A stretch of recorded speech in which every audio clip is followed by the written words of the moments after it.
Men sizlarga bitta gap aytmoqchiman. Hozir bitta qiz direktimga yozdilar-da, "Namuncha oyoqlaringiz xunuk" deb. No-da, bu negativ emasdir, bu bor gapdir, mo'sh rostdan oyoqlarim xunukdir.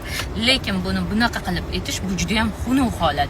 Men shu qizni gapini o'yladim, endi bugun ham siqilib yuraman. Polni kuni bilan o'ylab yuraman bu narsani.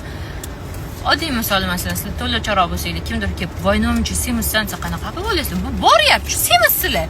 Lekin bu gapni primoy aytish g'alati-ku, xunuk holat-ku.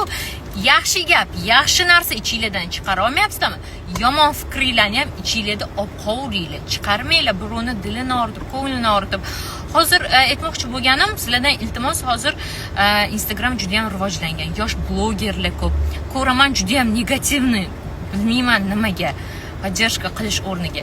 Yana aytaman, bor gap bo'ladimi, boshqa bo'ladimi, yomon xunuk fikrmi, ichingizda qolsin. Ichinglardagi musorni chiqarmanglar, birovni dilini